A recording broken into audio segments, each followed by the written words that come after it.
Պարոն Ջհանգիրյանը շատ ճիշտ նշեց բոլոր այն հանգամանքները, որոնք առկա են այս օրենսդրական նախաձեռնությունում եւ խնդիր են եւ խնդրահարույց են եւ կարծում եմ պետք է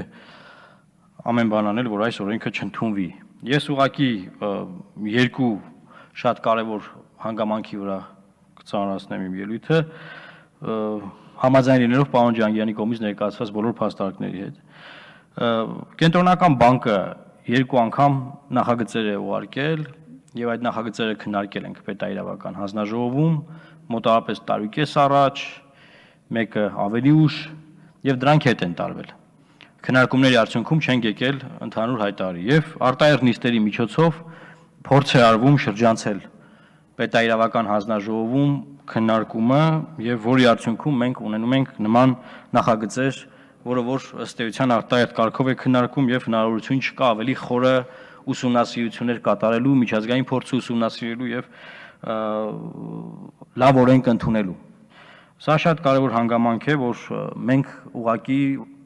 որպես խորհրդարան ուղղակի դեմ լինենք նմանատիպ պրակտիկային։ Իսկ ընդհանրապես ես ավելացնեմ պարոն Ջհանգիրյանի կողմից բերված փաստարկներին եւս մեկ փաստարկ, որ արդեն երկար ժամանակ է Հայաստանում տարբեր քաղաքացիաիրավական հարաբերություններ փորձ է արվում քրեականացնել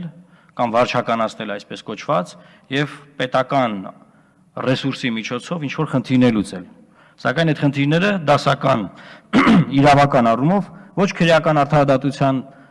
ոլորտի լուծման խնդիր են, ոչ վարչական արդարադատության ոլորտի լուծման խնդիր են։ Դրանցից մեկն էլ մեր քրեական օրենսգրքի այն հոդվածն է, որը որ հարկերից չարամտորեն խուսափելու վերաբերյալ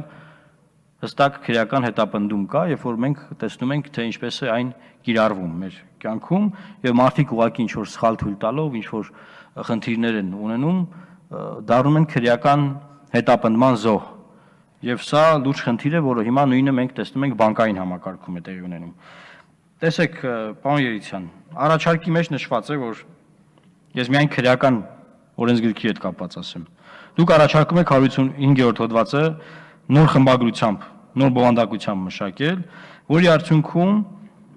առավելագույնը 2 ամիս ժամկետով կամ ազատազրկմամբ կամ առավելագույնը 2 տարի ժամկետով պատիժ է նախատեսվում։ Ըստ էության, սա քաղաքացիաիրավական հարաբերությունների արդյունք է։ Եվ քաղաքացիաիրավական հարաբերությունների արդյունքում մարդուն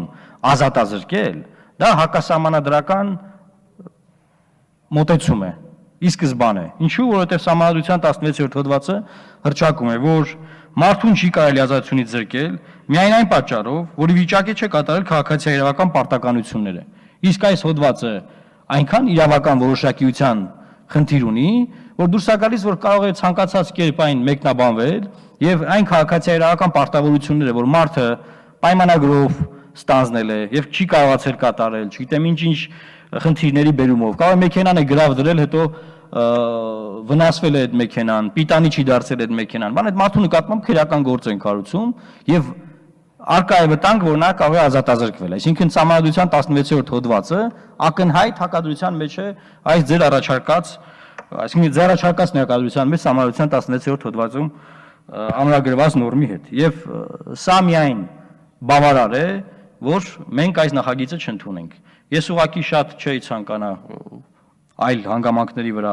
կենտրոնանալ, ինչու, որովհետև մանրամասն պարոն Ջհանգիրյանը ներկայացրեց, քանի որ արդեն ներկայացվել է չկրկնվելու համար, ես ուղղակի իմ գործընկերներին կոչ եմ անում եւս մեկ անգամ ուշադիր մանրամասն նայել, կարդալ այս նախագիծը, վտանգները շատ հստակ են, շատ ցայտուն եւ այն մերժել, եթե կառավարությունը իդ չվերցնի։ Շնորհակալություն, ես դեմ եմ քվեարկելու։